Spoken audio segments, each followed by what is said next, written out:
What's going on, everybody? It is time for episode number 60 of Truth Will Set You Free. How the heck did we make it to number 60? Kevin, I see you backstage putting the Lakers jersey back on. I will find you. I will hunt you down.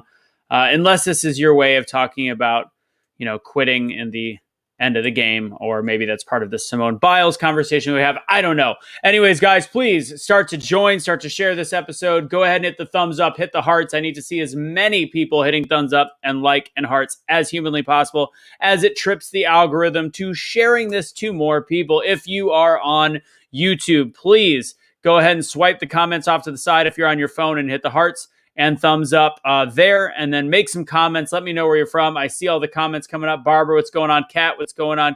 Okay, we are kind of late. We are not that late. Cindy, Jessica, let the comments going. Amy, what's going on? All right, on this episode, we've got Ken W. Good, who is an attorney. We are going to talk about bail reform issues in the state of Texas going on specifically, and then we're going to ask him some more questions, including ones from, about the Capitol protesters. What's going on with the people that are staying with cash right now in D.C.? What's going on in terms of that level of bail reform, and some other questions we're going to have with that. We're then going to go from there to talk about a little bit about Simone Biles, as I had that Facebook post that got a little freaky on the page, and we had a little debate. And I want to talk a little bit more about that with our crew today, as well as Biden dropping some misinformation being shared by Yahoo News about COVID and vaccinations. And if we get to it, we'll talk a little bit about the January 6th commission.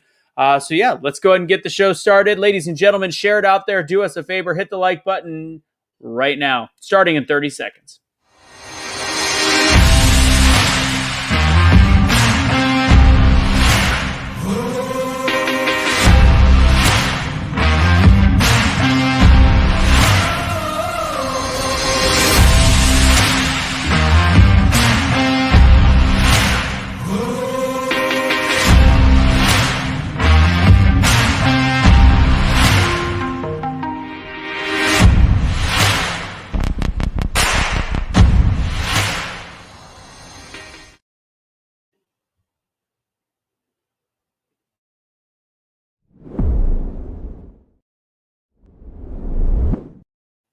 What's going on, everybody? It is Anthony Michael Russo from hashtag BetheChange. I'm going to bring the rest of the crew up. We've got Suni, Kevin from Liberty Revolt, and Casey. And we're going to have Ken W. Good coming up in just a minute. I want to check in with everybody. Kevin, how's it going down there, my friend?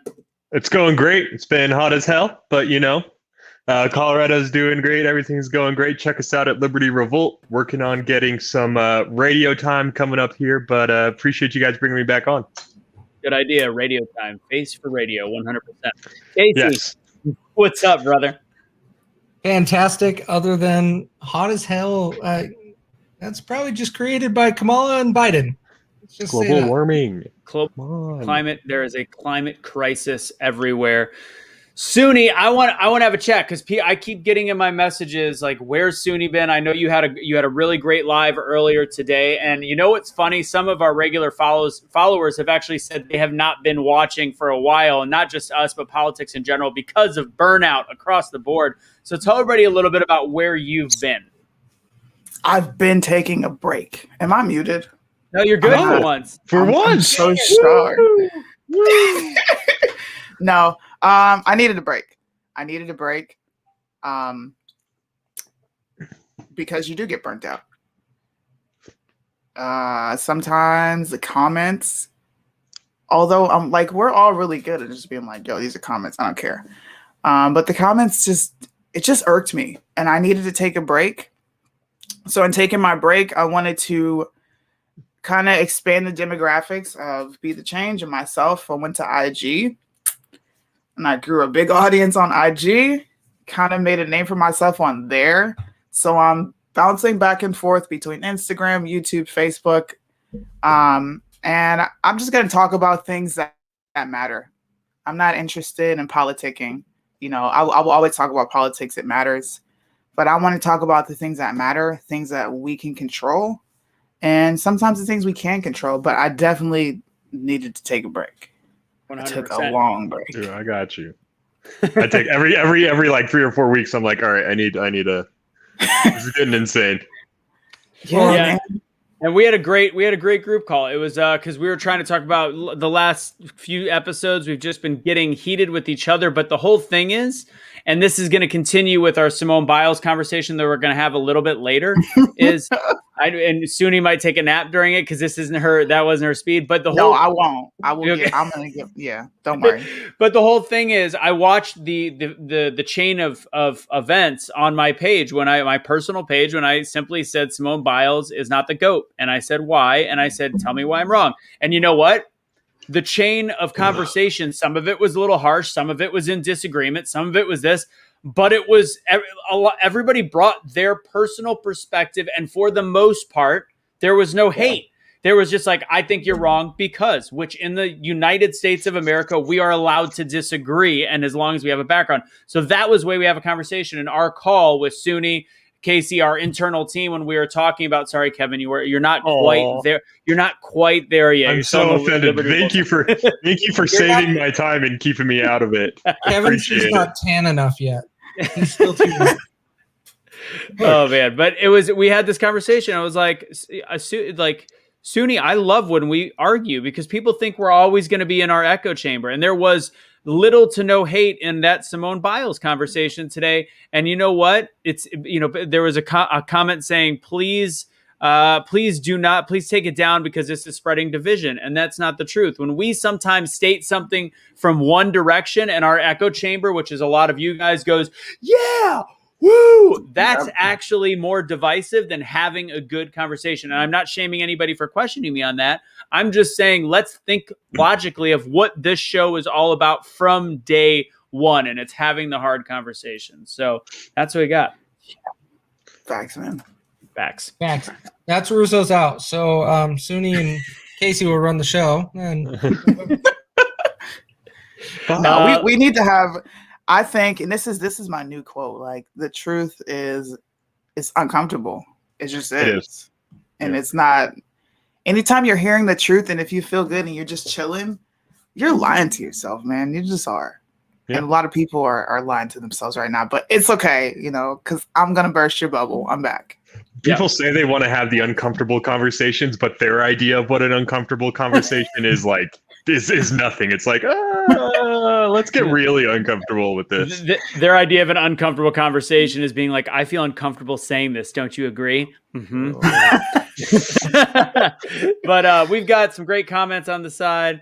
No, and I see you making a comment on the side. I was not saying that you weren't in the right for saying, it could be divisive. I was just thinking it was a teachable moment. I apologize that you got bullied on the page. And again, you could choose to block people. That's also the freedom of social media. Now, if you guys want to support what we've got going on, the Patreon below, we do a little bit extra. I do a little bit extra in terms of making sure you guys get some Motivational Monday extras, which I did not do the extra yesterday. So I will have a Getting Over the Hump Wednesday tomorrow, and that's how you can also help. We are going to be, and I haven't talked to Casey yet, we're going to be relaunching the clothing store shortly. He's going to give me an idea when that's not shortly. I want a shirt. Come on. Soon. It's going to be more of the Awake Not Woke stuff, which is going to be great. So maybe like a week to week and a half, but the hats should be done in about 2 weeks as well. So lots coming down, and we're going to have a special edition. We're going to re-release the Cash shirt that'll specifically go to support him as well. Last but not least, before we introduce our guest, if you want to listen to any of our podcasts, it's #BetheChange.com/podcast. If you cannot afford to help us on Patreon for $5 a month, being a subscriber to the podcast is the biggest thing you can do because it grows our numbers. #BetheChange.com/podcast. All right, let's officially get the show started. This is going to be a fun one. I love when we have guests from the outside that don't typically come on the show. This is going to be his first time on. And he's a specialist in bail reform. This gentleman, he's an attorney. I graduated a long time ago, yet I was surprised. He looks like a spring chicken when we got to meet backstage. He's also got a master's degree in education from Tarleton State, as well as getting his law degree from Texas Tech School of Law. Very intelligent guy, very knowledgeable on bail reform, and we've got some great conversations we're going to bring up. So, ladies and gentlemen, if you're at home right now, and if you're on the screen right now, give a little thumb snap, a little high five, a little claps to each other. Ken W. Good. What's going on, brother? Hey, thanks for having me. Y'all are a lively group. Yeah, you saw us when we were just chilling beforehand, but once the lights go on, it's game time. You know what I mean? Yes, very much so. Ken, I introduced you a little bit. Can you tell us a little bit more about yourself and how you're involved in bail reform, how you got involved in bail reform? Yes, I'm an attorney in Texas. I've been an attorney for 30 years.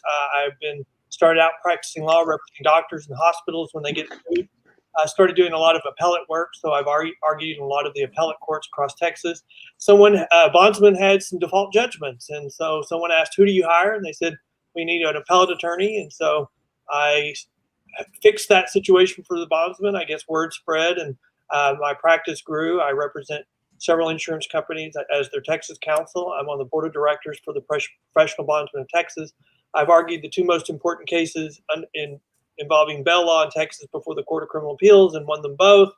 And appear before the legislature on bail matters, proposed legislation, and am working on these alleged what we call bail reform to improve the criminal justice system, not to tear it down.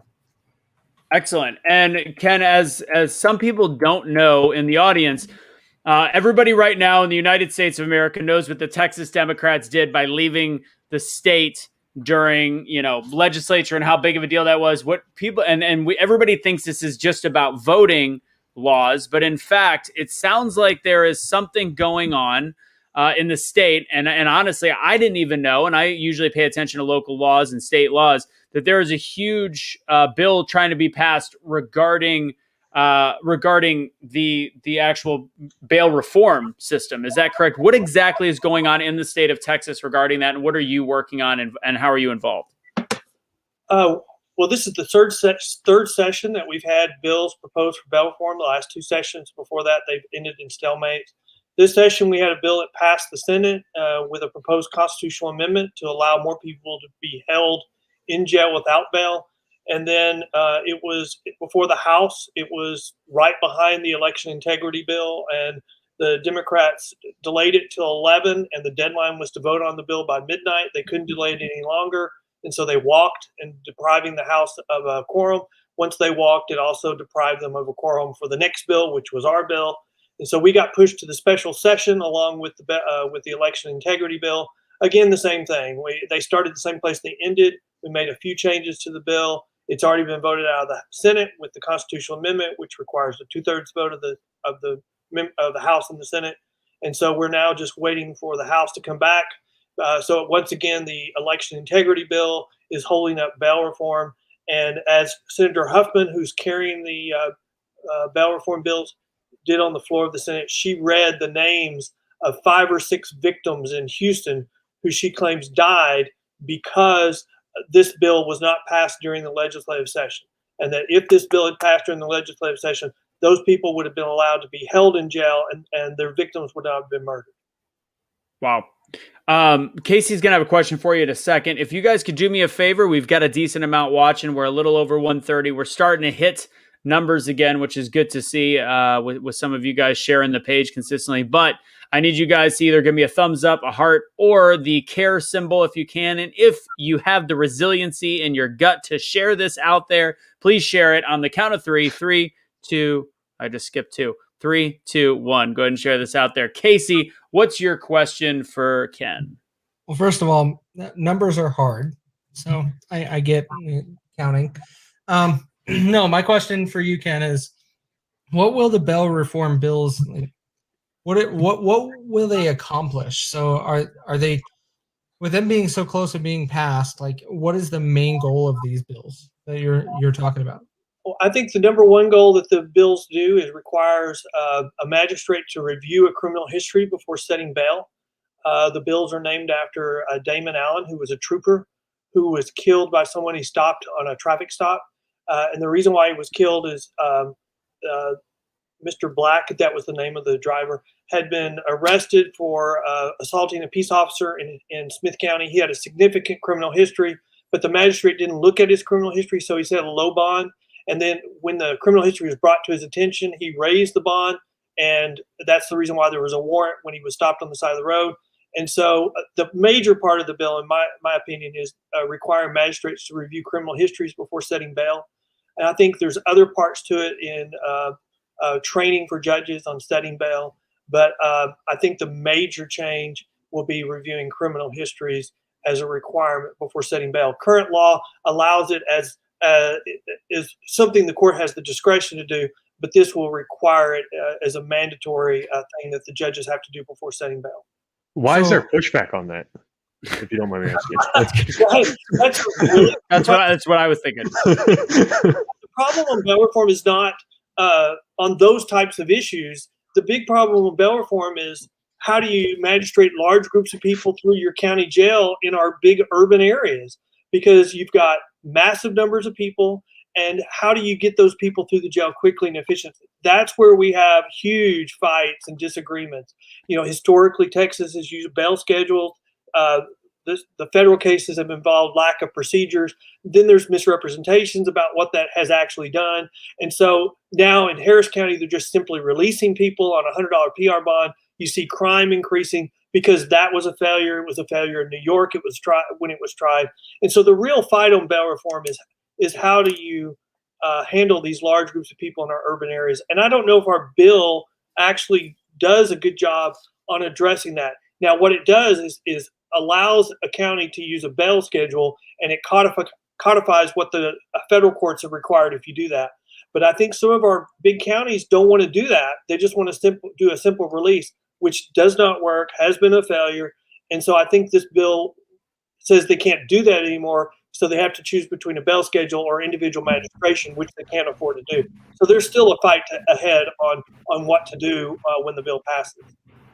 I think that's absolutely absurd that it's even a question whether or not to look at previous whatever.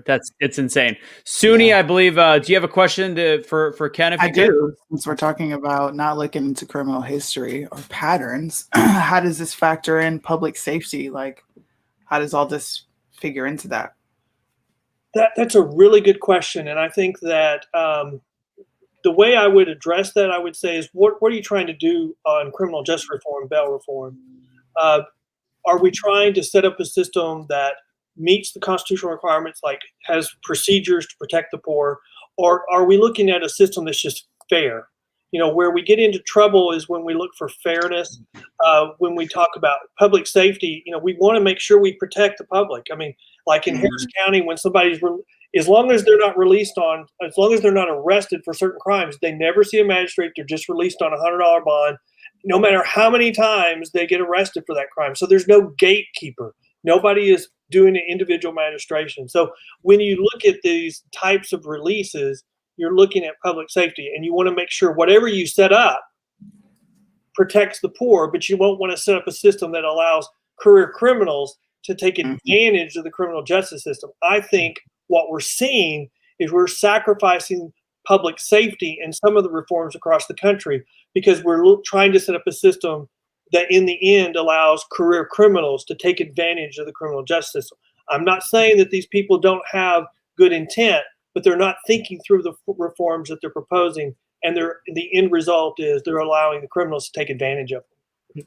So I'm from California, and in California, what you're seeing, especially when it comes to bail reform, is this notion that because poor people are disproportionately affected by bail levels, the actual fair thing to do, rather than making it so that rich people also are just as likely to end up in jail, is make it so that poor people are less likely to get in jail. So what is it? What is the argument they make as to why this actually makes sense? Because you have places like San Francisco and LA that have basically decriminalized almost any crime under $1,000 in value. And they say it's because, it's this notion that poor people, cash bail screws over poor people. So what do you think of that whole idea and the kind of laws that come about because of it? Well, we have to start with, let's just ask the question, who's the victim? I mean, we would say, or I would say, that if you rob me, I'm the victim. And that the criminal justice system... Yeah, that's a we. And, that's definitely a we. Give the redress to the victim. But like you've got the DA of L.A., who says that we just have a different view of who the victim is. They believe that the real victim in the criminal justice system is the defendant. And when you do that, you're like in Harris County when you decriminalize crime for $1,000, anything under $1,000. you're creating chaos. And like I've said, you're setting up a system that allows criminals to just have run of the chicken coop. If we were in, my hometown talking in farm metaphor. No, that. Yeah, go ahead, Kevin. I was going to say, yeah, looking at what's become of LA, especially like San Francisco, you're seeing these businesses just have to be closed constantly. I was just home for about 2.5, 3 weeks in early June, and it is just insane how quickly these cities have deteriorated. I remember 10 years ago going to San Francisco, and it was beautiful. And it's almost specifically because of these bail reforms that they're chasing that has allowed for this just, there's no consequences anymore. So I think that's a good point is, are we going to have accountability? And, in our inner cities, I would just highlight, schools have failed, families have failed, drug abuse is just rampant. And then we have no job opportunities in the inner cities. And we have all these protests from the last summer that have destroyed businesses. So they've destroyed the few business opportunities that they had. And those have not, some of them have not come back, a large percentage of them. So we're creating a never-ending cycle in our inner cities, and we're wanting to blame that on a disparity in race, and I think it's a disparity of the inner cities, and that's really we're giving up on accountability. And so, criminal justice system used to be the place that was your last opportunity to become a productive citizen. Now we're giving up on that too, and now we're saying you're the real victim, and really. Maybe it's true.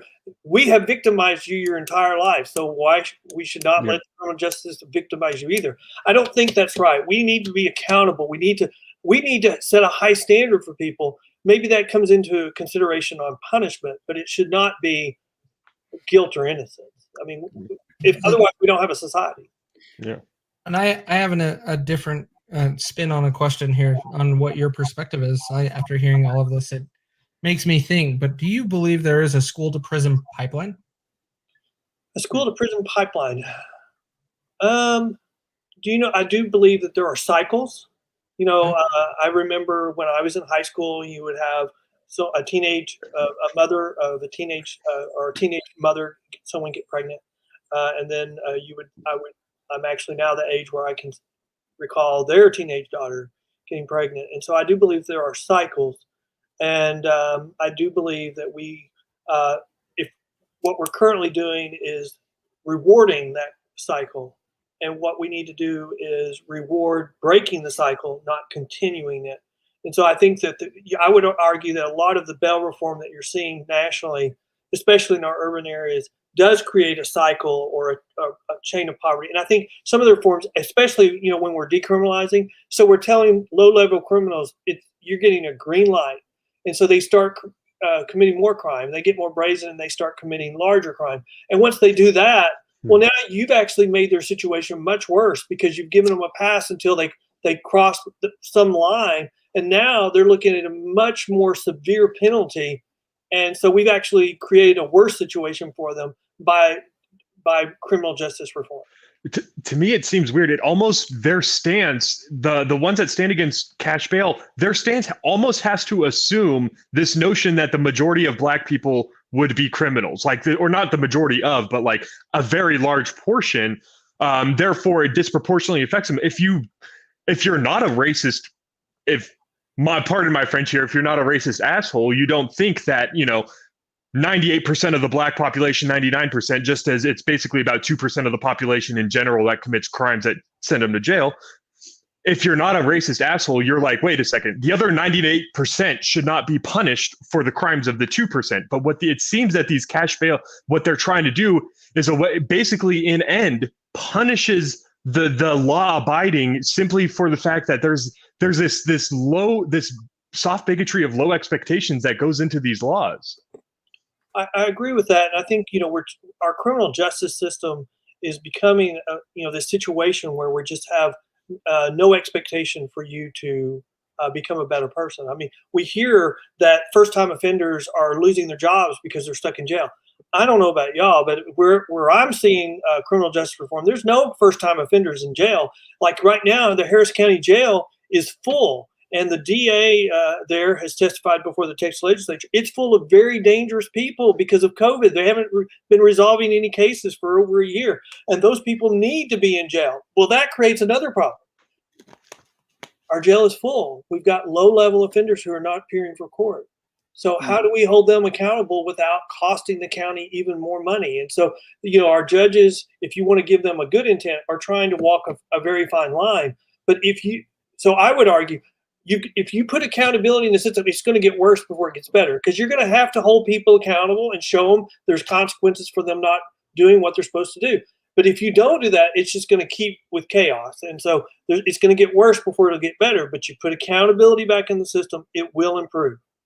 If you step back and look at things from a lens of, you don't want to fall into the conspiracy angle, but this looks so much like the movie Demolition Man, where it's like, let's set up. So if anybody hasn't seen it, it's pretty old. Kevin, it's probably, before you were born.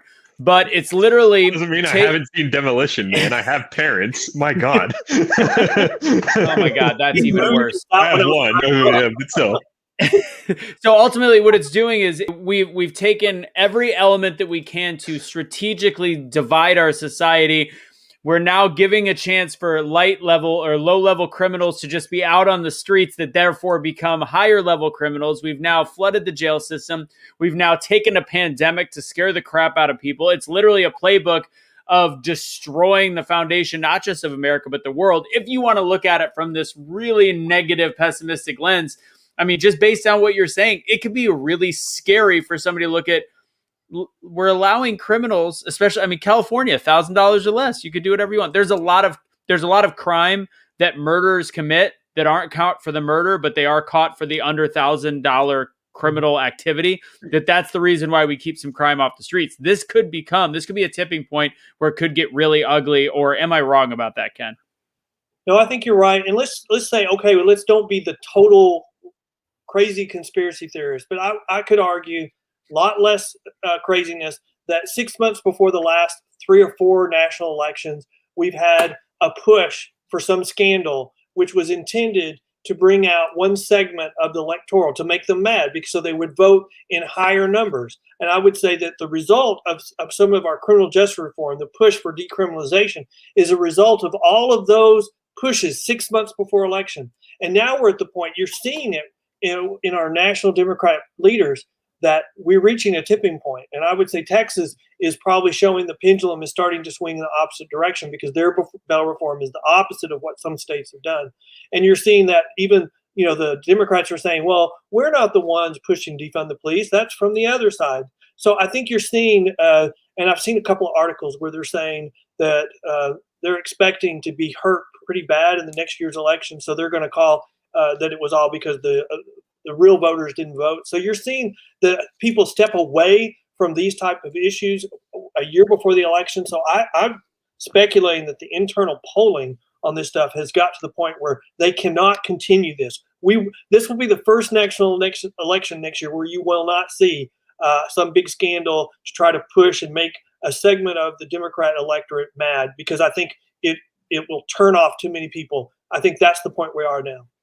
We've got just a couple more questions before we ask about the Capitol protesters. And I want to notice that when the cat came on the screen, we jumped about 15 viewers. Super weird.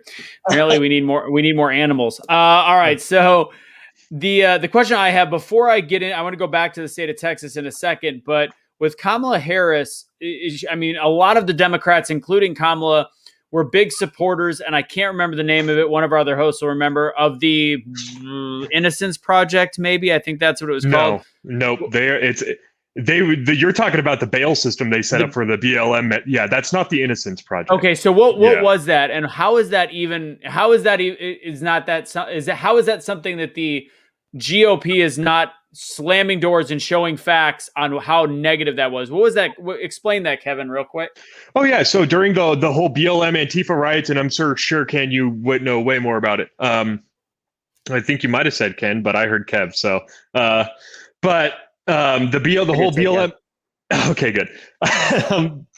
Yeah, no, there was just these bails, these funds set up to help fund the bail for these BLM protesters that had actually been arrested, help get them out. Kamala Harris was, during the primaries this season, during the presidential campaign season, was advocating for these bail funds. Go donate, go support these BLM bail funds. Mind you, the people they're bailing out are people that were sealing cops into police stations in Portland and firebombing it, or were doing other incredibly violent stuff. And they have tried to pin her on it. And the leftist, I think the problem is that the corporate media intentionally will turn a blind eye to it because it was pretty insane. But that's the gist of it. Was she wanted to get BLM and Antifa protesters bail. Well, and you saw a lot of people being arrested, and so the call went out.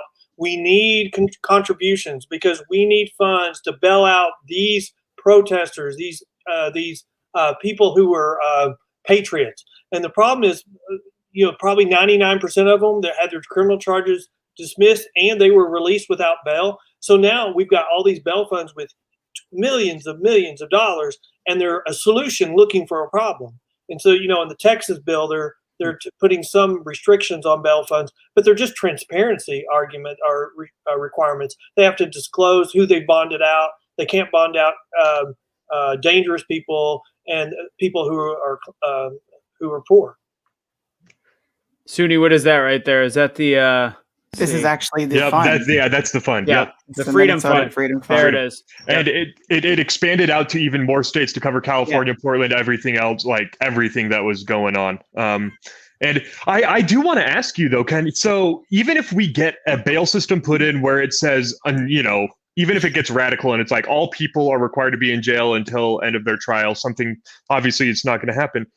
What's to stop these DAs and these governors in these states from just pardoning literally everyone who's ever even accused, to the point, or the governors would be doing that, or the DAs just not even pursuing any form of charges as we've been seeing them do? To a certain extent, we've always had, prosecutorial discretion where, I've just got so many staff and I get to choose which cases we're going to pursue and which ones we're not. And you can even argue that the Bill Cosby conviction being overturned was the result of prosecutorial discretion, where the prosecutor made a deal not to prosecute him and did it in such a way so that he was mandated, required to testify in a civil case, which he ended up paying millions of dollars. And that was ultimately the reason why they threw out the conviction, because they held the new DA to that agreement. And so I think you've always had that to a history to a certain extent. But the problem we're getting now is, you go to Harris County, they don't prosecute low-level drug offenses anymore. But you go to Montgomery County right next door, you're going to have a criminal history. And that, to me, undermines the faith in the criminal justice system. I mean, we need to have a top-down review at the legislature on what are crimes and what that's of our dogs. Dogs get used. So she gets a welcome committee. But so we're going to have a top-down or we should have a top-down review of what are certain crimes. But we need to be the same across the state. We can't have these systems where one county it's a crime and another it's not, and that's what we're seeing, and that's undermining our criminal justice system. I like that. That dog's got a good howl to it. My dog's the exact same way. Usually my dog will be up in my grill biting my ear. So, Sudi, do you have a question for Ken? Yes. So, for the passing of this bill, which side is being more difficult? Like, who's being cooperative and who's being difficult to actually get the one in done? Texas? Yeah. Good question. There's two parts of our bill: the bill and then the constitutional amendment. I would say that the bill itself is probably a more conservative bill. So it's written from Texas, whether it's been Democrat or Republican, has always been a conservative state. So the bill itself is more conservative. But the constitutional amendment requires a 2/3 vote. And so that means it has to have Democratic support to pass. And it passed the Senate, but the Speaker Pro Tem, who's a Democrat, right before they left town and went to D.C., promised that the constitutional amendment would fail. And so right now, the Democrats are the one that are keeping the bill from passing by leaving the state. And when they come back, if they prevent the constitutional amendment from passing, then that will then the state will not be able to deny people bail who are really the worst of the worst. because our Texas Constitution would still require them to be released. What are the major differences between the constitutional amendment and the bill that would lead to so much pushback against one, but not necessarily the other? Well, the constitutional amendment is very limited. It just adds, we're going to allow preventative detention for these classes of people. And it's second-time offenders, mostly for assault or sexual type crimes, or who have a criminal history or a conviction for that. You can deny them bail. Currently in Texas, it's either capital murder or third-time offenders. But it sets a really high standard, clear and convincing evidence before you can deny bail. So it's very difficult to deny bail, even under this part of the bill. The rest of the bill, there's many different parts, but the rest of the bill is the criminal justice review of the criminal histories, training for the judges. And probably my favorite part of the bill is if you're a judge, you have to sign off on a piece of paper that you reviewed all these documents, including criminal history, before you set the bail.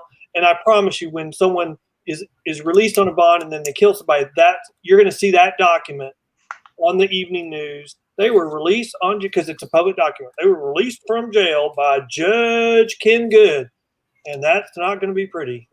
It's not Ken Good. Yeah. It's funny that we're talking about they're denied bail because of murder, yet we've got the January 6th protesters, and Casey's got a question about that. Go ahead, Case. Yeah, January 6th is an interesting day. That causes a whole bunch of questions for a lot of people. But what is what is the position that with the January 6th protesters? Like we know some that are in there right now. It, in my opinion, has not been a right to a fair and speedy trial. But they're being held still currently with a nonviolent crime, and they are still sitting in prison right now. Jail. This is a very good example of the federal system for setting bail, and that requires either you're released on the equivalent of a PR bond or just a signature bond, or you're held. And so, like in the federal system, 70% of the people are just held. And the reason why we don't use that in other states is because we don't have the infrastructure to hold 70% of the people who are arrested. And so that can't work. We can't use the federal system throughout the rest of the country for those reasons alone. And so it's not a good system for us to look for as an example. We have to find other ways to process people through the jail, and we can't just detain everybody. So, go ahead, Casey. I just have a follow-up to that. Do you envision that might be a goal? Because you do see the Capitol Police setting up offices in Florida and California. And so I'm wondering, is that something that's trying to be spread to where that's possible? I don't think so, and let me tell you why. Because the Washington D.C. is very one-party centric, and as a result, you had these people for the January 6th, whatever it was, arrested across the country, and they were taking their local magistrates, and a lot of them had bail set.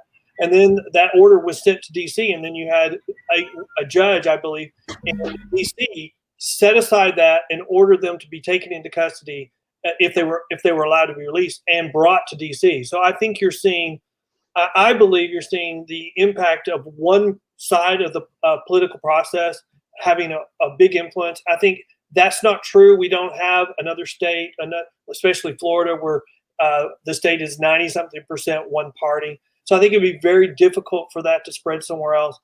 And I'm thankful for that as well. So my thing is, I believe that no one is ever 100% right about anything, and neither is anybody 100% wrong anything. When you look at the Republican and Democrat approach to this, is there anything that you look at on the Democratic side where you're like, maybe their solution to this is a little extreme, but they're making a good point that I wish my conservative conservative friends would take a deeper look at? Maybe something, it doesn't have to be their solution, but maybe they're making a good point about something that the conservatives aren't really thinking about. Is there anything that comes to mind for that? No, and I'll tell you why. And the reason why is because we can't have an honest debate. Look at the election integrity bill in Texas. The Wall Street Journal or several of the national publications wrote opinion pieces saying bill is a reasonable bill, But the Democrats are really kind of stuck in a hole. They cannot say it's a reasonable bill that they want to push a little bit more to the left, because the president of the United States has come out saying it's Armageddon if this bill passes. So they're stuck being following the national agenda. The same thing happens on bail reform. Our friends on the other side are stuck on one side, and they're being directed by the national party, when that doesn't work in Texas, because Texas is a conservative state. The reason why we haven't had a Democrat governor in several years is because to raise money, they have to take the positions of the national party, and that doesn't work in Texas. So they raise money, but they can't get elected because Texas is a conservative state, even when it was a Democrat state. Yeah. So do you think there's anything legally? I mean, if we're looking specifically, because again, our audience is always interested in Cash and what's going on with the group of protesters. A lot of us know, and we repeat it, Cash has a previous offense. He'd be in there either way, just not in DC. But the 30 people he's with have misdemeanors that, for the most 25 of the 30, have misdemeanors of breaking and entering and trespassing. And they're being held since February or March, in some cases being told they have to take certain plea deals, and some of them can't even take a plea deal to get out. How is that not a massive flaw in our system, where you're having people on minor offenses that have zero criminal history being held for what it sounds like the first court dates are going to be in February of next year? So a full calendar year for people that their offenses don't even equal a year. This is going to continue to be a problem as long as the party in power supports and allows this to take place. Because really what you would argue is this is just taking advantage of your political opponents. So the party in power is taking and abusing the followers of the other side. And so I would argue these 30 people are there as pawns. They're as pawns to the establishment on the right. And as long as as the national party of the Democrat Party will allow that, it's going to continue. And I would say they're better than allowing it. They're cheerleaders for it. Look at what we had today with their little truth commission, which is anything but. If you listen to their speeches, it's just going to continue on. And I would even argue that the more crazy they get on that, it tells you how more worried they are about Trump. The more they say he's crazy, the more they say they're crazy, the more worried they are about Trump. Yeah. It's good stuff. Do you guys have any more questions about bail reform? We're going to keep Ken around if he's good with it for just a little bit more, because him and I were talking a little bit about Simone Biles before, and I would love him to stick around for the conversation. Do you guys have any other bail reform questions? No, I actually don't. I got only one. If you could snap your fingers and change one thing about our current bail system, what would it be? I think it's what we're doing in Texas. It's review criminal histories. Fair enough. Bail is, the bail system's been around for over 200 years. We do one thing great. We get people to court. If our courts no longer care about whether people come to court, then you don't need us. But if you care about people coming to court, you need the private bail system. Plain and simple. We do one thing. We do a great job. Awesome. Yeah. I would agree with you too. So. I like it. All right, let's get really quick into Simone Biles. I think we'll do Simone Biles. We'll talk January 6th commission after that, and then I got to play the Biden misinformation to wrap up the show. Tomorrow on Concert Vengers, I didn't talk about this, by the way. We do have, of course, a Concert Vengers tomorrow night. We got Matt Locke joining us from the Matt Locke Show. So episode 22 will be tomorrow, and we are going to talk a little bit about Suni's show earlier today about the 25th Amendment quickly coming in hot, I believe, and the fact that apparently Joe Biden got his butt wiped, which was super weird soundbite today. That was the weirdest thing I've ever heard, along with some of the other things he said in the last week about, what are we drinking, the blood of children? Like, why would that be? Anyways, moving on. Let's go to Simone Biles. This started a little bit of a brouhaha on my page, but a good conversation. So anybody that needs the back story to a bit, Simone Biles is the best gymnast probably in history, which would deem somebody to be the GOAT, the greatest of all time. Simone Biles, however, no, Suni. No, you're not. You're not a gymnast. You're a conservative GOAT. Now I get it. Okay. So with that said, she had a bad landing in the vault, and then withdrew from the team competition. And it was first stated that it was a medical condition. Then it was changed to a mental health issue. And then her comment afterwards was that she was under a ton of strain. There's also mental strain. There's also rumors saying that there's publications saying whatever she was doing was not being scored correctly. It was being scored on a curve because she's so much better than everybody else, which again, I think is a little bit objective, but they have outlawed some of her best moves, which is a little bit rough. Regardless, she said it was a mental health decision that she pulled out. I'm still saying that she is one of the greatest of all time, physically probably the most gifted, definitely the most talented, but being the GOAT, the greatest of all time, means that you have the strongest mindset. You are a killer when it comes to the championship match.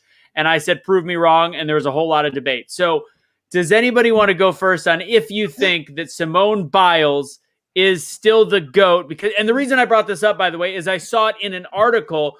I'm not just going to randomly talk about it. She's an American athlete. I like Simone Biles. I think she's great. But they said she proved herself to still be the GOAT because she pulled out. I'm like, no, that's not how I see things. But Scooty, what do you got? Sport the GOAT doesn't compete in. Yeah. Right. Scooty, go ahead. Let's just be honest, all right? When you're talking about the GOAT, you're talking about competitors that compete through rain, sleet, snow. It doesn't matter. Michael Jordan played through the flu. You didn't ever hear him say, "Oh, I need a mental day." No. Hangover. Hangover, flu. No, it was food. It was food poisoning. Remember, it was food poisoning. It was a hangover. Obviously, he thinks it's the pizza, but it was the alcohol too. I don't know. People aren't gonna like my take on it, but this is what happens when you let a woman be a woman. Oh, I'm not getting scored right. Oh, this is a little hard. Oh, this is hard. Oh, I need a mental break. Like, bro, how are you gonna be called the GOAT, but you need a mental break? Then you should have never competed from jump because, like, okay, the Olympics are weird. It just is. Everything, the temperature in our country is weird. Of course, the Olympics are gonna be weird. They politicize it a bit, but I'm not giving her any slack, bro. I'm not giving her any slack. You're the GOAT, and you have an emoji in everybody's freaking phone, and you needed a mental day. Yeah, that's BS. And that's like the Naomi Osaka thing. All these different things, and they're like, to me, it's performing at the highest level at the one point. And you know what? If you have to break down, you wait until the championship or the Olympics are over. It's from a broader push to demasculate men. It comes from it's let's put it this way, right? It used to be women that competed in athletics had to reach the level of men. So what would end up happening? You had women that would push through even more, especially during competitive events, than men ever could, because they were like, no, I have to prove myself. What we have created and instead is a culture that is overly embracive of mental problems, that calls for more men to be so open about their mental state that everyone gets oh my God, everything needs to be taken care of. Like, you're a man, you need to be so proud about your emotions. Look, that is what your family's for. That is why you have a wife, because you need to be strong. We need strong foundation points. And this comes to now, when you look at it, women used to try to show so little emotion like men do. Now you want men to show as much. I guarantee you, if a male athlete does this now, they are going to be paraded around everything. Can I just make one comment? Just because I seen something in the comments.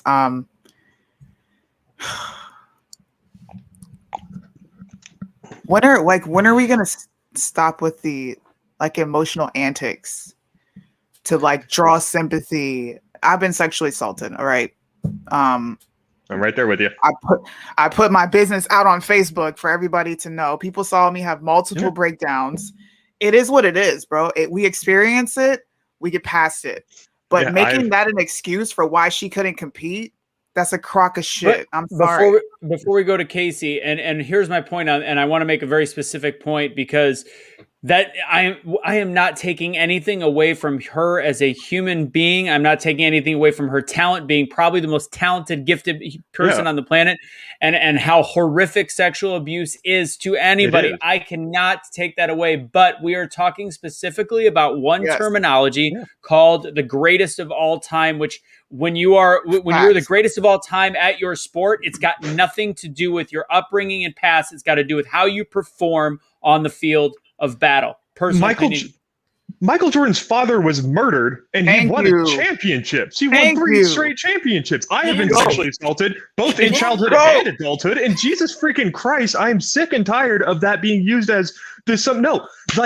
It is the push for the victim culture. Everybody should be a victim. We should all validate everybody's victimhood at all times. It's like, no, this is getting ridiculous. Like, I don't mind talking about being sexually assaulted because I'm not sitting here crying about it in front of you guys and getting letting the emotional side of it through, because that is something private. That is something that is to be experienced with you and those that you love and trust.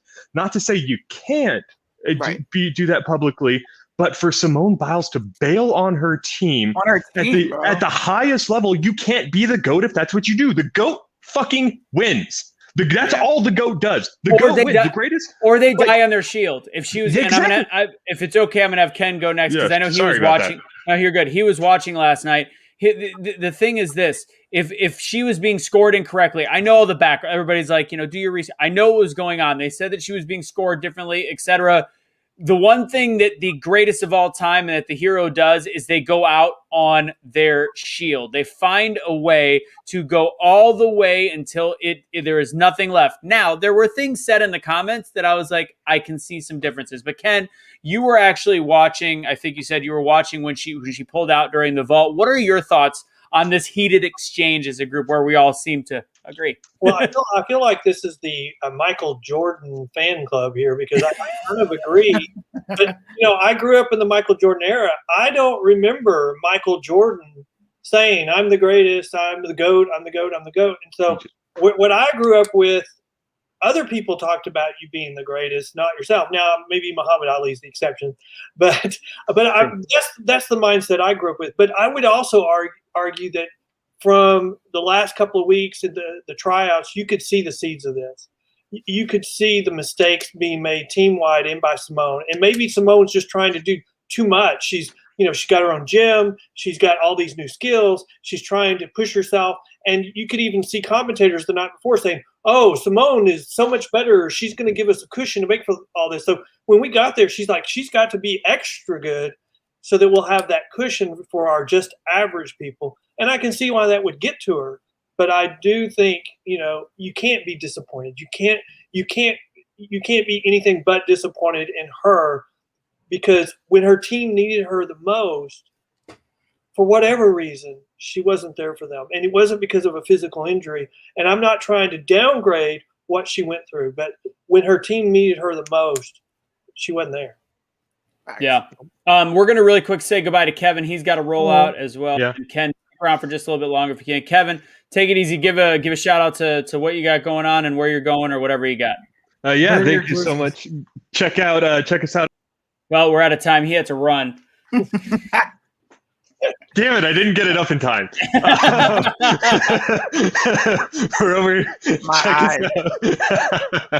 Check us out over at Liberty Revolt Media. It's always a blast being here. And I just want to say both of these issues, they come back to accountability. Accountability is one of the biggest things missing from our culture today. Everything seems to be a way to escape accountability. And as soon as we as a people decide I am comfortable being held accountable for my actions, we will see a much better improvement. But until we're comfortable with that, it's going to remain shit. Hey, thank you guys so much for having me. Have a good rest of your night. See you later, Kevin. Take it easy, brother. All right. So I want to, sorry, who was that? I missed. That was me. I just said well said. Oh, sorry.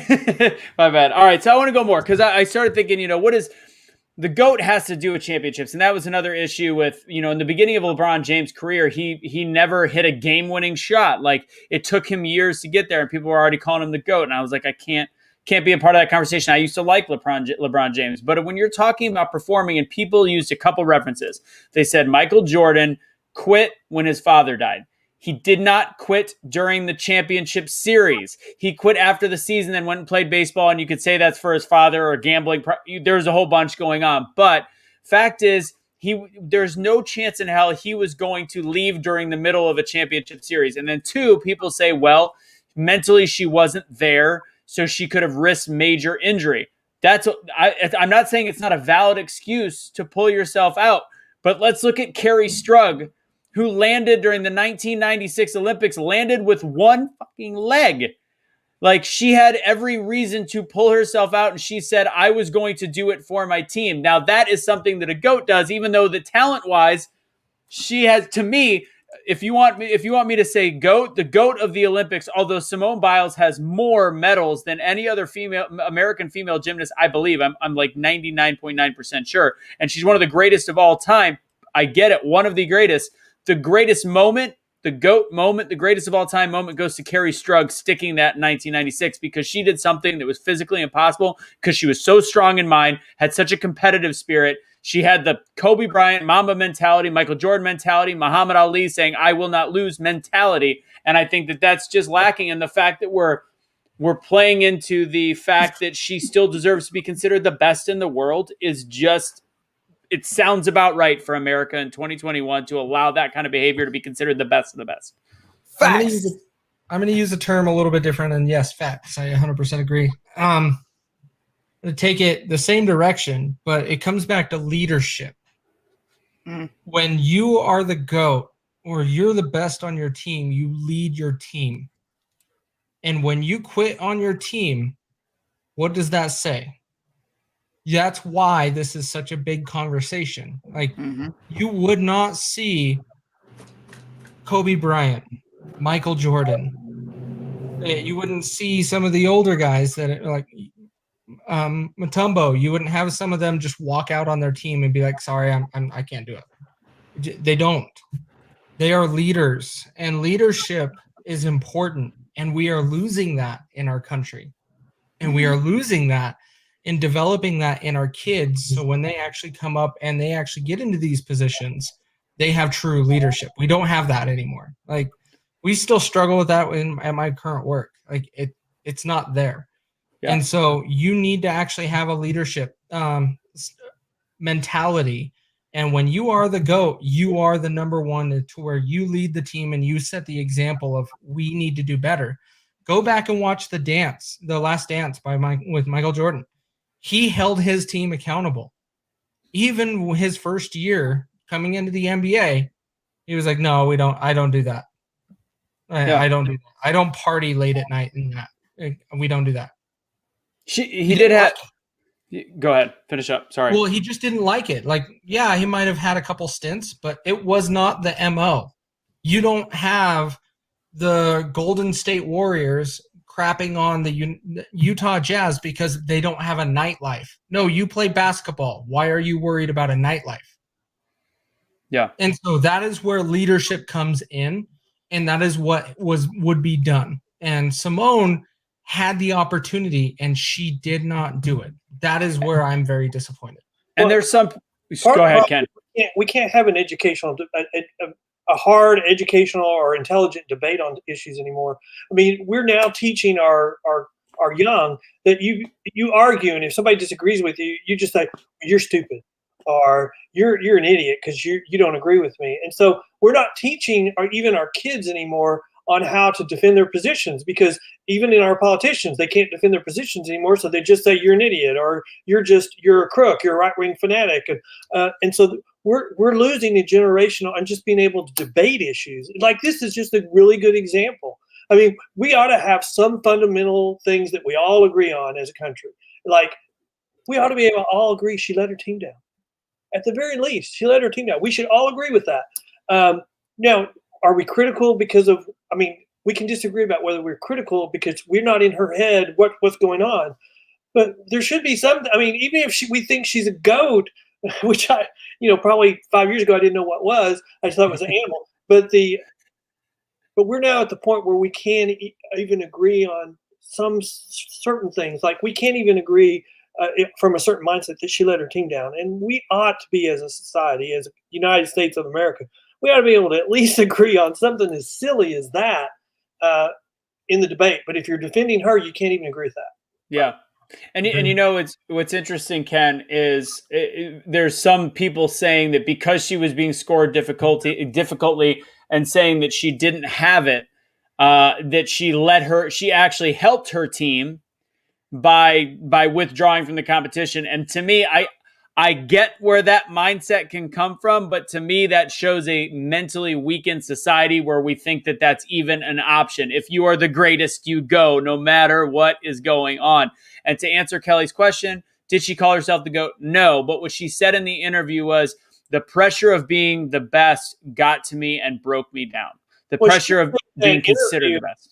She didn't say it in that interview, but she did call herself the GOAT. She had emblems, she had shoes, or she had things. That's right. On it. So she did refer to herself as. I forgot about that. I forgot all about that. That's right.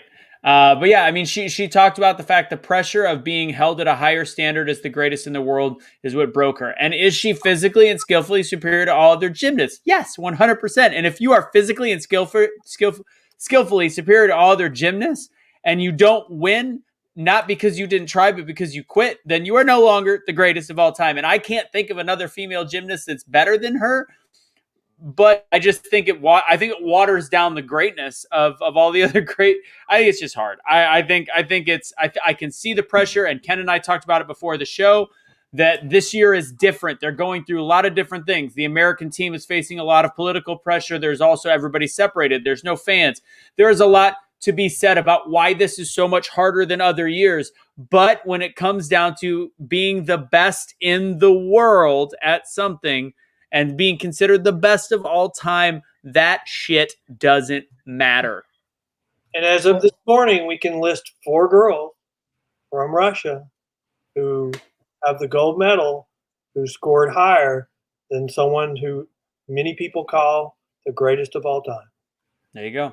Yep. That's perfect. Like LeBron James being carried off the court because of a sore ankle. Okay. Man, LeBron James is a baby. Nobody likes him. Oh, nobody likes LeBron. Like, what? Captain accountability. All right, Ken, it was so great to have you on. We're going to whip through the rest of the show. We're going to make it quick because we're already at our hour. But Ken, is there anything that you're got going on that you promote right now? Is there anything that you want to talk about or final words? All the above. The floor is yours. And by the way, I think as the reform bills are coming into action, please have your team email me again. Let's have you come back up for a show. But go ahead. The floor is yours. Well, I just want to say that I am on the Sunni fan club. So I am signing up for her, and I'm following her on all of her social media because my goal in life is to be Sunni. It's my mom's line. Greatest of all time in my book. It's been a great time. I've enjoyed it. Thank you very much for having me, and I hope to be able to do something with you again in the future. Sounds great, Ken. Take it easy, brother. Thanks for being on the show. Appreciate you. Bye. Later, bud. All right. We've got the crew to wrap it up. Oh, goodness. Let's look at that face. Look at that face. Oh.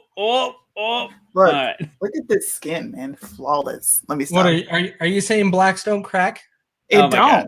This is why we can't have nice things. Okay. Let's I want to talk Ken was awesome. That was great to have him on. And that's some of those local laws that we don't always pay attention to, and it's stuff that actually makes an impact. So I'm looking forward to hopefully having him on again. Let's see. Let's real quick go over. Did anybody watch any, and I could only watch so much of the January 6th commission today? I didn't watch any of it.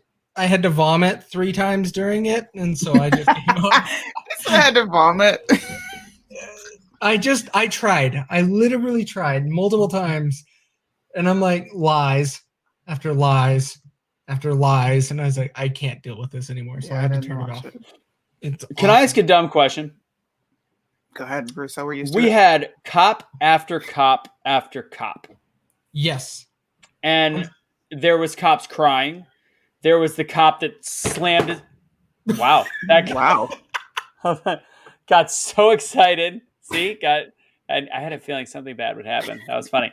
Got so excited that he slammed the table and he just got so mad, and there's cops throughout the day. Beta male. I've got a question. that is dumb.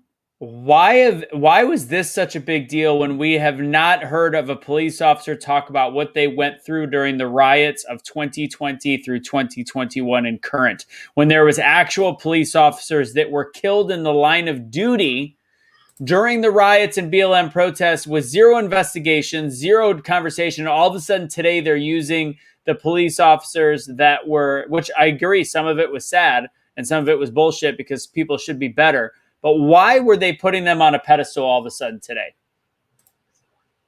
Because they can use them for their narrative. Oh, we like cops when it has to do with the Capitol and painting conservatives and Republicans and people that lean right and support Trump. When you can paint them in a bad light, they like cops. But when cops deal with criminals, you don't like cops. So it's all to fit their narrative. Like, it just is what it is. It goes along with the same question. Why are we promoting a whole bunch of media BS that we can say, and we don't talk about the cops that died? We don't talk about the young kids that died because of criminal issues in Chicago and those bad areas. It's the same narrative, same system, pushing the same thing. And we picked these random police officers that I bet were the ones to be the antagonizers of shooting out flashbangs and those things. Well, that wasn't their choice, to be clear. Let's remember that what they were instructed to do that. Let's be clear. You still have a choice. True.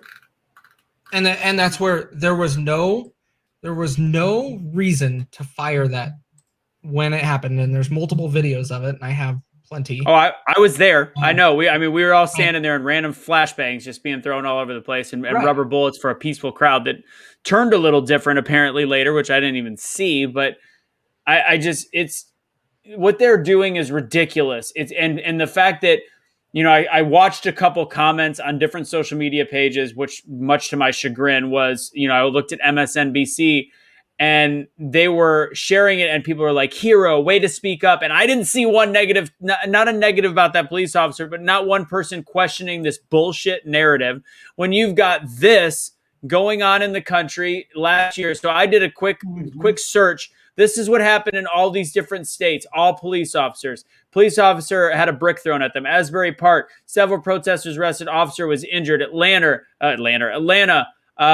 Police officers run over. City fired 2 officers using excessive force while placing them for under arrest. So they can't even arrest people that are having riots in these places. Let's see.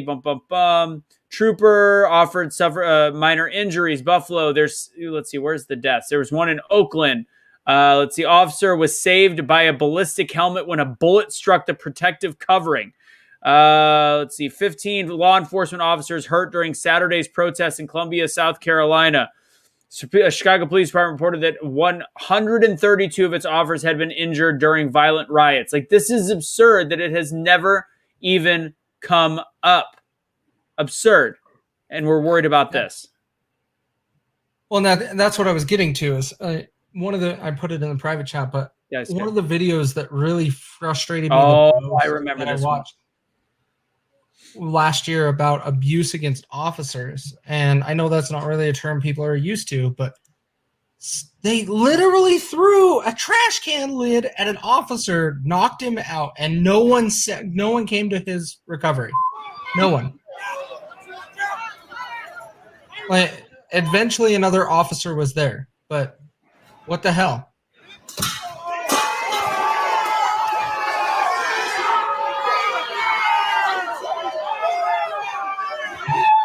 Oh, he didn't get knocked out, but he got hit pretty hard. Oh, he's dazed like a mother ass. Not me. Why aren't these things talking? There's nothing else left in that video, but that's where that video, like, when I think about these things, that's the stuff I think about from 2020, and I'm like, what? And this is a guy getting in his car. Again, what happened on January 6th in terms of the police officers getting pushed and even punched in a couple cases is not right.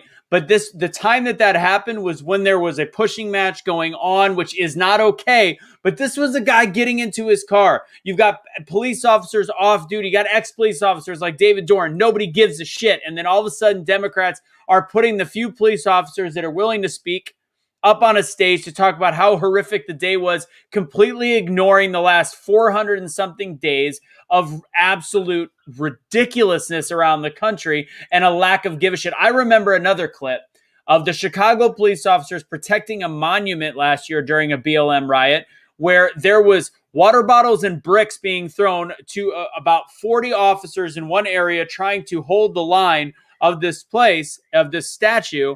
And again, people were chanting. Nobody investigated who was throwing bricks. Nobody investigated who was throwing water. And all of a sudden, they want to make a national commission about this. It's absolutely ridiculous what's going on.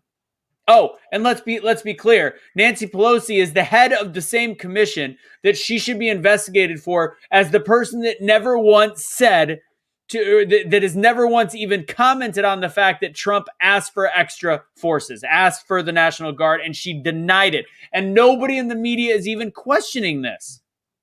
No, and my last thing, because I can go on forever about January 6th, but remember, Thomas Jefferson said, when the government fears the people, there is tyranny.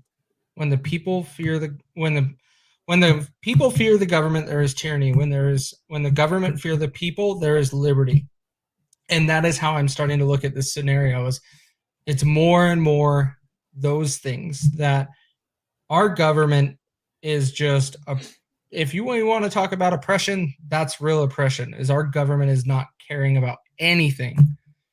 And it's just not, no one is going in a productive direction when it comes to our government entities. And that is calling out the right and the left. No, it's not just one side.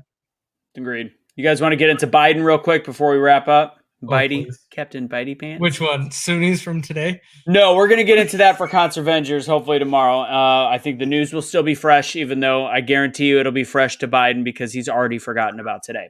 I've had, by the way, in other news, in a totally side subject, I've had some liberal friends reach out and be like, "Yeah, he's got serious dementia." Like there's like no other way to say it anymore. And Suni, you and I last show we talked about the only person that's 100% wrong is the person that thinks they're 100% right. Well, I'm going to tell you right now, I think I'm 100% right on one thing. Anybody that compares Joe Biden's mental capacity to Trump's mental capacity is wrong and stupid. I'm sorry. I got to say it. Like you could say that Trump is an asshole. You could say one side is a better president. I don't give a shit. You can come up with whatever. But anybody that still uses the comparison that Trump and Biden are on the same equal level mental playing field in terms of cognitive ability is 100% wrong. Can I get a fax? Can I get a fax, Suni? Oh, facts. I'm sorry, facts. Jesus Christ. All right. Now you made me use the Lord's name in vain. Okay. All right. See, I'm not an overzealous Christian. I'm not going to say you're going to hell for that.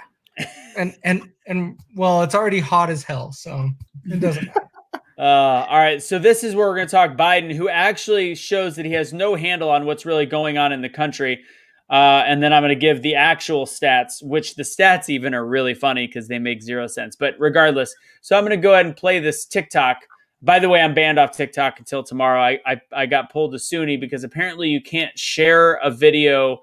Okay, I'm not going to bring it up just yet. I was going super viral last night. I was getting over 100 views a minute, literally 100 views a minute. I was flying. It was going. It was doing good on the video with Hunter Biden smoking the crack and me being funny because, hilarious, this guy. And as of 12 o'clock last night, it was cut off by whatever, TikTok, because it was saying I was promoting drug use in it. It was based on their community guidelines. The way I looked at it, it was saying I was promoting drug use. I was up to I was over 20,000 views and all these different things. And I was like, and once a TikTok video starts going viral, you get hot. It starts to snowball. It was snowballing, and YouTube said no. Anyways, all right, I'm going to share this video now that I've had my little mini rant. And Suni's just mad because I have more TikTok followers than her. Man, fuck TikTok. That's called white privilege. Facts. Only corny white people are on TikTok. I'm sorry. Oh, geez. Here we go. They've gotten fully vaccinated. What do you say to Americans who have done everything right? They've gotten fully vaccinated, and they still contract COVID, a breakthrough case, as it's called. I say to them, they're very, very, very, very, very, very few people. Number one, those that it happened to, it may be possible, I know of none where they're hospitalized in ICU and or have passed away. What do you say to Americans I'll let it who have play done one more everything time. right? They've gotten fully vaccinated, and they still contract COVID, a breakthrough case, as it's called. I say to them, they're very, very, very, very, very, very few people. Number one, those that it happened to, it may be possible, I know of none where they're hospitalized in ICU and or have passed away. What do you say to Okay. So first off, that's Yahoo News. That's, a place where we get news.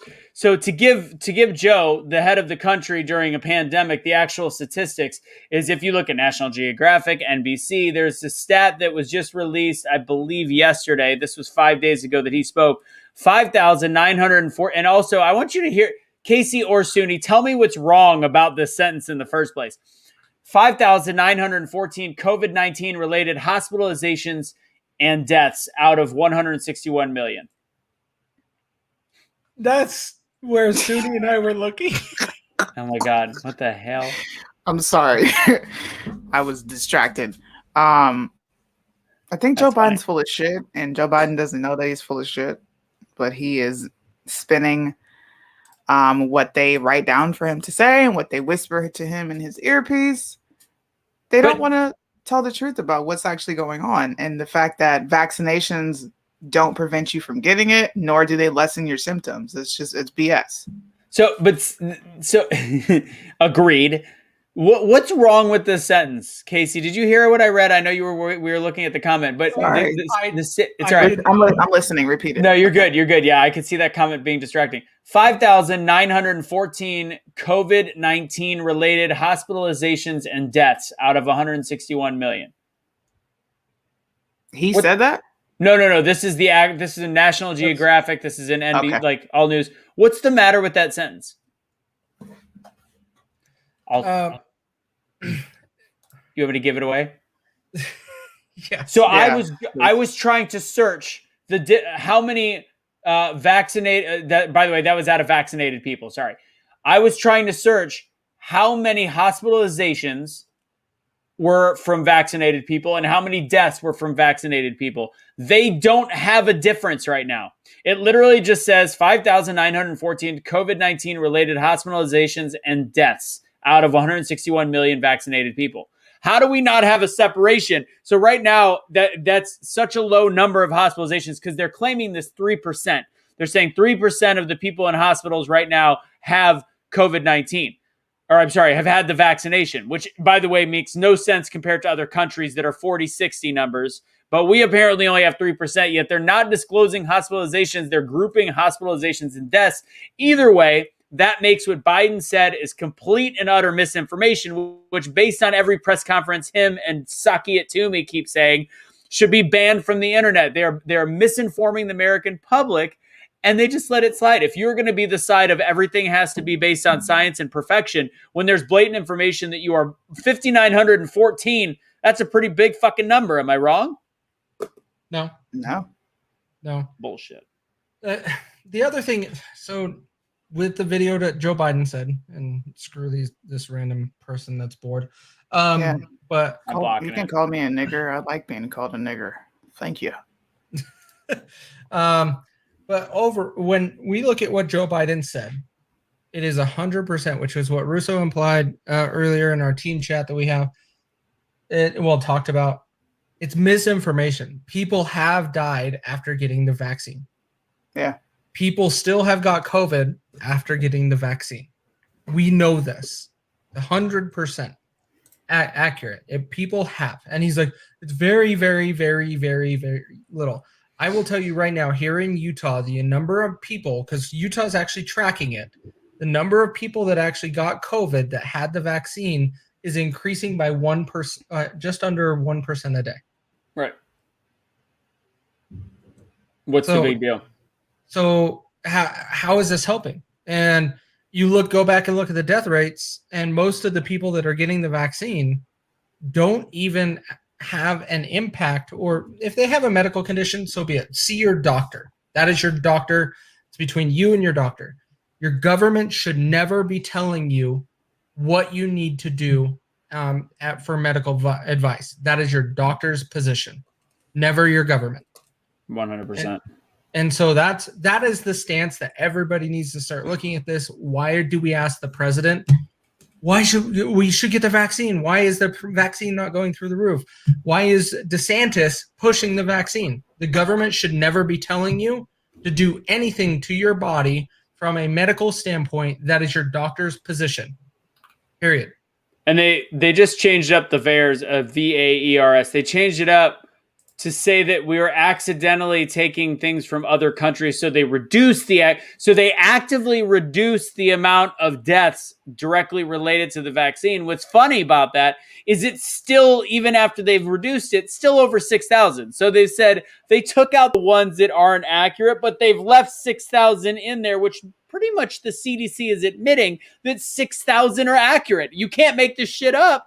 And still have people go, but VAERS it's the CDC really does. They just cleaned it up, and it's still showing over 6,000 people directly from the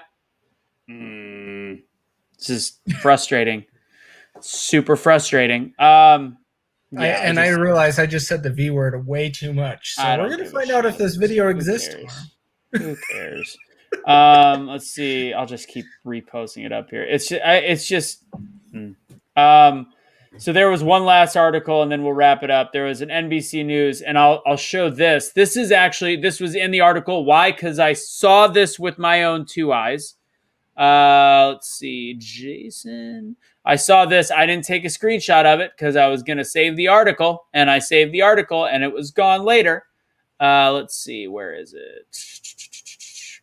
This was on Twitter. This is where I found it, but it was in the article on USA Today. Again, if this is a mistype, I understand. I highly doubt it, but regardless.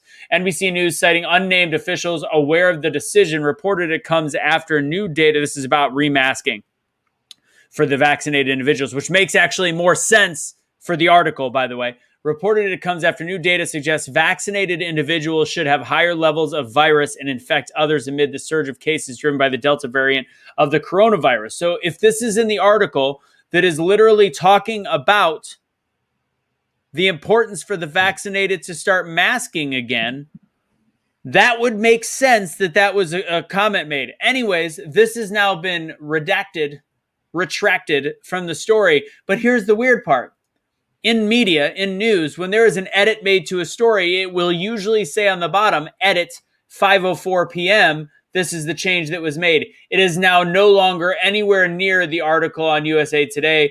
The article is called New Science is Worrisome. CDC recommends wearing masks indoors again. What that means for vaccinated Americans. Not a single comment of an edit all the way through the article. None. So they just wiped this from the face of the universe once it got out there. And I fortunately got a chance to see it. But this is the misinformation our country is facing on all levels, whether it's racial, policing, vaccinations, COVID, anything, prison reform, January 6th. They are controlling a narrative, and the people that disagree with us are unwilling to see it. That's all I got. Soon he's like, I'm going to get the shot. Shit.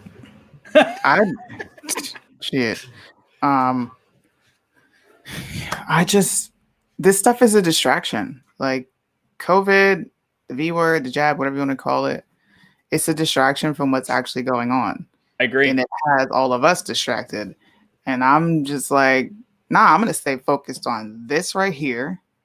And I guess we're going to talk about it on Cons Avengers. I think there's a bigger and more important agenda for us all to be paying attention to. So COVID and this stuff is just not even a part of my life. That is how much I just don't pay attention to it. So I agree with you. I think it is a distraction, but I think it's important to understand what they're doing, because the only way to open their eyes, because really, what is the biggest story? The biggest story is control. The biggest story is the fact that they're utilizing what is ever going. I mean, the way they put Biden into office, the way that we already knew that Kamala was going to be following him up, and the fact that on every other subject that people that were anti-Biden and anti-left and anti-Kamala were saying, they're finding a way to confuse the American public with diversions like COVID and with the vaccine and with certain comments and misinformation and scare tactics. It's important to see what they are doing to hopefully show people how far over the edge they've gone, to educate them to go, look at what they're doing to distract, while they are forcing Kamala to be in office that never received 1%, 2% of the Democratic vote. They forced her in because she is literally going to do whatever the establishment, and that means Republicans and Democrats, the establishment of our government wants. That's why they have wanted her to be in from day one. Suni had plenty of videos showing how they've been introducing her as the next president forever. Biden was never going to be president. Biden doesn't even know where he is. So yeah, I agree with you, Suni, but I disagree with the importance of knowing what's going on the side. I think it's all important for everyone to hear. It is. It doesn't need to be the main focus, not really.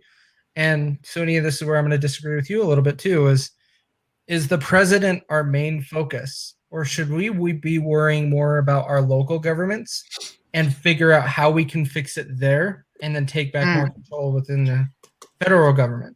I mean, see, people aren't they're not gonna like my take on it. No, say what you want. So while I was taking a break, I was doing just some really extensive research. Like I told you, I started reading Noam Chomsky. I started getting into reading. I started to read Hitler's autobiography, kind of just like world leaders, paying attention to dictators. I got more into the WHO, the World Economic Forum. They are running the show. So at this point, and this is just my take on this, we're too far gone. We are too far gone. They are having their way. As much as people want to say all we got to do is vote Republicans in and we can flip it, Republicans aren't doing squat. They're not.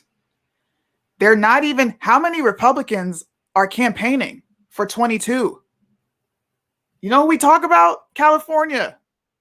That's what we talk about. Who's paying attention to their local governments? They're not, because it's too far gone.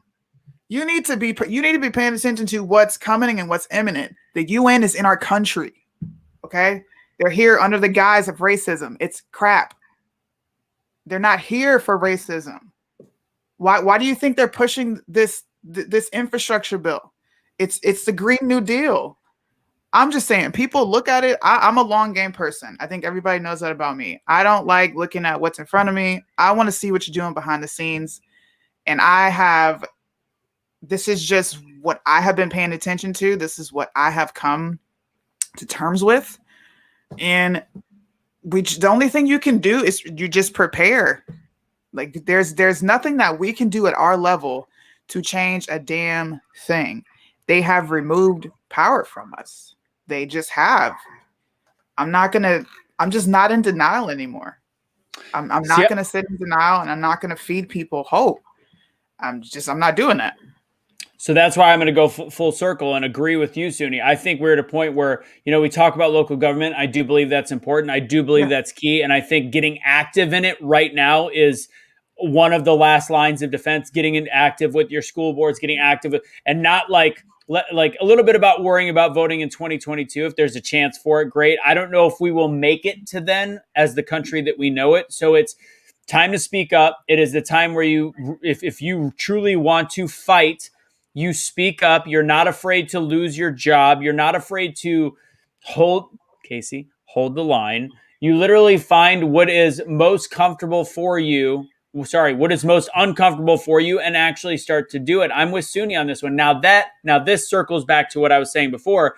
And I think the whole concept of showing the blatant hypocrisy until finally people can't deny it anymore so that we can at least gain a few more forces on our side, a few more Right. center Democrats. Like if I were to have one wish, is eventually me and Jay, liberal Jay, can sit down and him finally look at me and go, okay, you're right.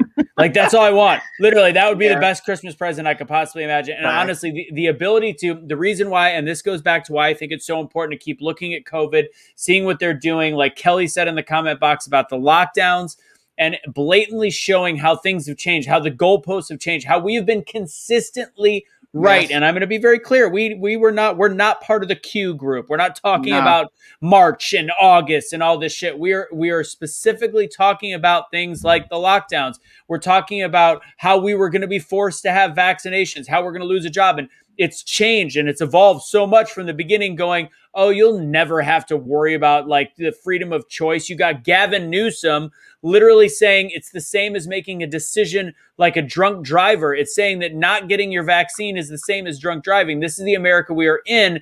And now the actual goalposts has been shifted where people say, well, I mean, you don't have to get it. It's just a job. Mhm. Like, what world, like how have they slowly moved the goalposts so much, so incrementally, to where we finally have to start just beating it into the people's heads around us until they finally go, either I don't like you, don't want to talk to you, or you know what, you're right. And that is the hope that I have, and that is why we continue to do this show, is for the 2 people, the 3 people that, you know, maybe disagree, to the 7, to the 10, and then progressively getting bigger. Suni? No, my husband gave me the best piece of advice he could have given me in a long time, because I'm like, why am I doing this? Yeah. Like, I might as well focus on my family and do what I need to do to prepare myself and not do this anymore. And he was like, we all know the end goal. We all know the ending of the story. Good always wins, but you do not quit. You go down fighting. You give, like you're saying, you tell people like, look, this is what's happening. This is what's going to come. Prepare yourself for it. But what was the cherry on top? And I don't know if you guys seen this. What was the cherry on top is the ACLU put out an article in the Military American Times. They're now going after the Second Amendment. They've called it racist. And this is what they do to attack every single thing in our country's institutions, rights, political parties, your ideologies. It's racist against Black people because most Black people are disproportionately affected and cannot afford, or they're disproportionately affected by racial profiling cops.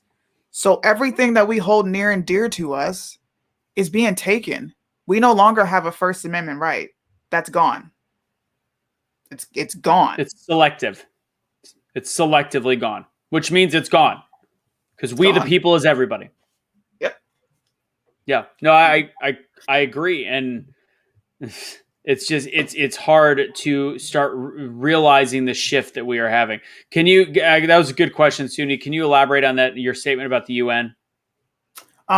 So the UN, Biden asked for a UN, I can't even think of the name of it, but pretty much it's a person that comes here to try to help our government deal with racism.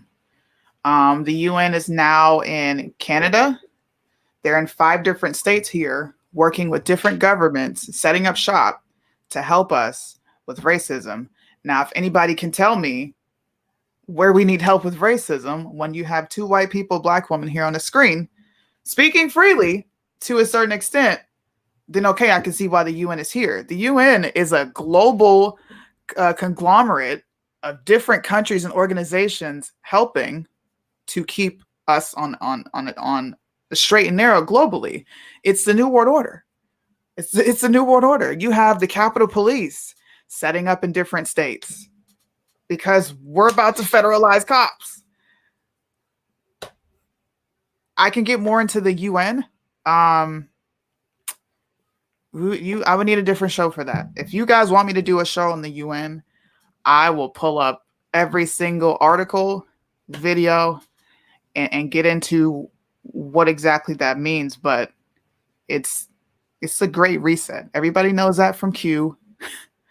They didn't exactly explain it the right way, you know. But the Great Reset is they use COVID to reset our economy. They're spending tons of money to break our economy. We're almost $3 trillion in debt once again. And it's going to continue because he hasn't even been in office a full year. I don't think people realize that because it's been a shit show since day one.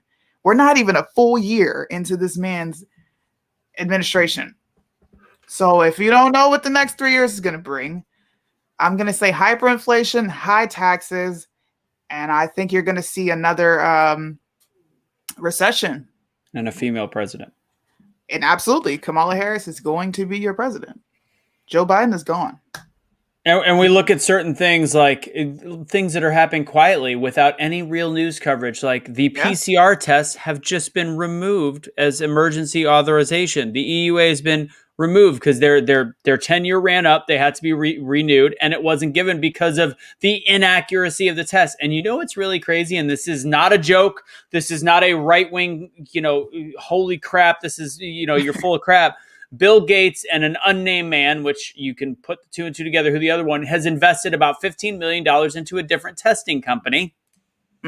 Those who control the tests and those who control the vaccines control the world when there is a mass pandemic, when things like the UN and when the CDC, the WHO are all controlling a narrative that forces citizens to follow a path. If you don't understand that, I don't know what else to tell you at this point. I don't know. What do you think? I don't think Casey agrees with us. I think Casey's thinking about how many guns he has. I got this one. Oh, yeah, little guy. Pew, pew. Pew, pew. No, it's... My thing is with this is... And Suni, this is where I have a problem with what you're saying is... Then what's the goal?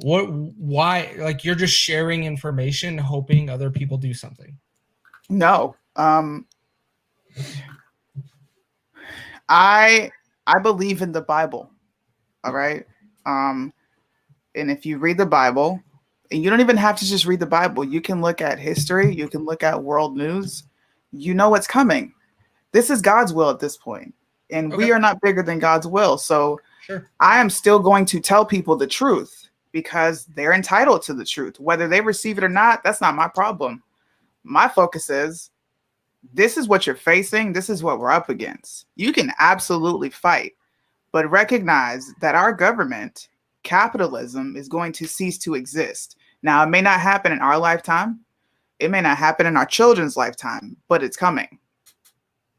So I understand what you're saying now.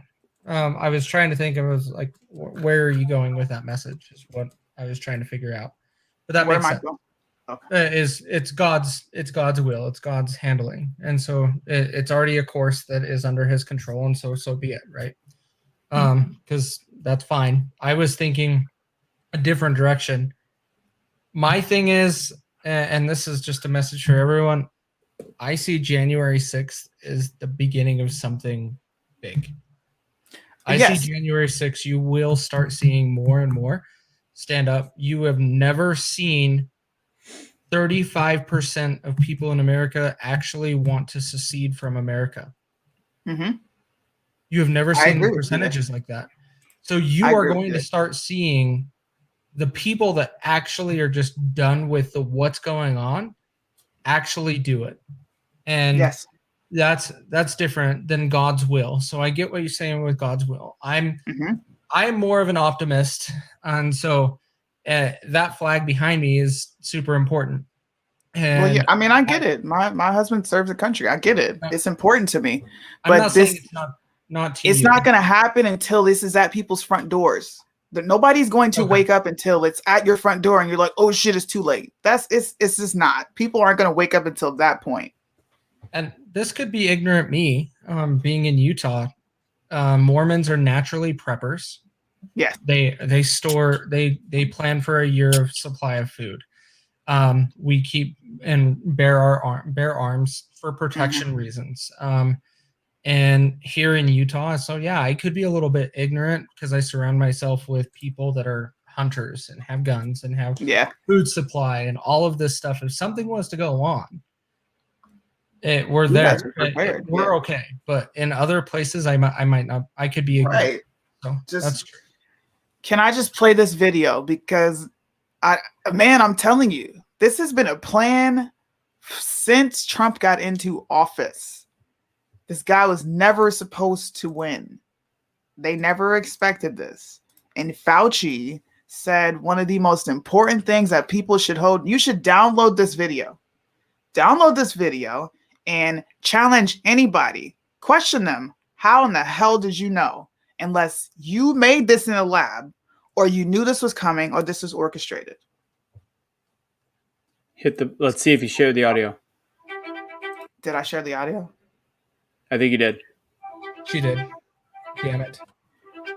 Given, as you heard from the introduction, that I have been around for a while and have had the opportunity and the privilege and the pleasure of serving in 5 administrations, I thought I would bring that perspective to the topic today, is the issue of pandemic preparedness. And if there's one message that I want to leave with you today, based on my experience, and you'll see that in a moment, is that there is no question that there will be a challenge to the coming administration in the arena of infectious diseases, both chronic infectious diseases in the sense of already ongoing disease, and we have certainly a large burden of that, but also there will be a surprise outbreak. And I hope by the end of my relatively short presentation, you will understand why the history of the last 32 years that I've been the director of NIAID will tell the next administration that there's no doubt in anyone's mind that they will be faced with the challenges that their predecessors were faced with. So for those who think that infectious diseases is gone, there's so many people who've made foolhardy statements, not knowing at the time that they made them. I usually show a quote from an old Surgeon General. You need to listen to all of it. But bro, how does Fauci know this in 2017? How does he know? Surprise? You don't know when it's a surprise. Well, and there was multiple scenarios that pandemics were mentioned during Trump's era that it's coming. Oh, of course, get rid of me. Thanks for That was my bad. My bad. Jerk. No, but there was multiple times that Fauci has mentioned pandemics, and we're not ready during Trump's era. So yes, yeah, it is mentioned many times, and not just in that video. There were articles, and by also Mr. Gates, that was involved in the same thing. Yes, I remember when Gates has some insane videos out there. Yeah, man. Even Steve Jobs, before he died, he had some really choice words to say. I have to find those videos, but I'll put a whole show together. We'll talk about the UN. I hope this doesn't scare people. It's more you need to mentally prepare yourself, because the country we know it's already going bye-bye. And I don't think Suni's telling you guys to not vote. She's not saying your vote doesn't matter. She's not saying to not get involved. That's not the point. The point is to do everything we can, including all the stuff we always talk about, and more, which includes mental preparation, being super strong, like being the conservative goat that she is, the greatest of all time, prepares. But it's all about, right now, it's mental toughness to get through the daily stuff that the news is trying to psychologically break us down. And no, I'm not talking about the newscaster saying, "Hi, this is Carol with Channel 11. It's the messaging that is being passed from the higher ups to the production, to them, for the little things to make sure that it's being said. And it's literally, let's be honest, there's not a huge difference between a newscaster and anchorman. What's his face? Will Ferrell. Ron Burgundy, yes, they write some of their own stuff, but sometimes they're like, hey, add this passage in, do this. And at one point, at the end of it, they're going to say, go fuck yourself, San Diego. And nobody is realizing that is happening on a daily basis. Facts. Oh, man. This was fun. This was fun. Let's get out of here. Casey, final words? Get out and vote. Go buy some guns and ammo. Facts, man. I'll let Suni end it, actually, because I want to say this in my final words. Somebody's been asking me about everything going on, and what happens if it's proved that. Guess what? It can be proven that way, and it's not going to matter. They hired a company called Cyber Ninjas. Doesn't mean they're a bad company, but because they'll keep saying their name, they found a flaw. Cyber Ninjas, if you look them up, they're actually a very reputable company. But unfortunately, because their name is Cyber Ninjas, they're going to play that out. So that's not, all of a sudden half the country is not going to believe they're worth a shit. And then you've got the actual like Pennsylvania and Georgia, and they're going to continue to say they didn't have enough bipartisan viewership, because the bipartisan viewership, the left side was not allowing them to complete the work when they started auditing. So no matter what is found, even if it is blatant, which everything that I've heard and seen is blatant, it doesn't matter, because it's the court of public opinion that we're fighting right now. And the mainstream media is not going to cover it equally. So we could think and hope that the audits are going to change things. But at the end of the day, the powers that be are too strong for that to do anything. And if they do show something, don't listen to Mike Lindell. There is nothing in the Constitution that says you can bring back a president. It would be unprecedented. So ultimately what has to happen is something that's never happened. You can't actually oust Biden because there's no way to prove that it was Biden's doing. Could have been the DNC's doing. Could have been XYZ. You have no idea where to place the blame, and you can't remove somebody for not knowing who cheated. So at the end of the day, logic, which a lot of people don't seem to have anymore, paints to the picture that we don't know what will happen if anything is found. And even if it is, nobody's going to believe it. So ultimately, we've got what we got. We've got each other. We've got the people on the show. You've got your friends that believe in what you do. And you've got the fact that the only hope we have is God. And the hope we have is actually taking action to start having conversations and doing it the right way, not yelling at people and saying, you're effing wrong, but by saying, let me share my information. Let's have a real conversation. Let's have a real debate. Simone Biles is not the GOAT. Suni, take us. Yo, he had to throw that in there. Because I'm still getting shit on I'm still watching it, and now it's getting a little more angry. Yeah, and do you want me to come in there and rile it up? I don't think you want me to hop in there. No, I've changed it because I can't figure out another gymnast that is better than her, even with her quitting at the end. That's how good she is. But when I say the GOAT, I mean like the GOAT of all sports. Like, you've got very few GOATs, the greatest of all time. She is no longer an all sport GOAT. Is she the GOAT of gymnastics? Cool, she's got Absolutely. it. Go ahead. Stop being in love with your own opinions and views and recognize that you don't know everything. Russo taught me that. I'm telling you, when I took a break, you get slapped with reality when you humble yourself. And I got humbled real quick. So that's my piece of advice. That's the ending to the show. Stop being in love with your own thoughts, opinions, and views. And when people present alternative views, don't call them brainwashed. Don't get offended and feel like it's a personal attack just because somebody simply disagrees. Get out of your echo chambers and let's make America think again. Deuces.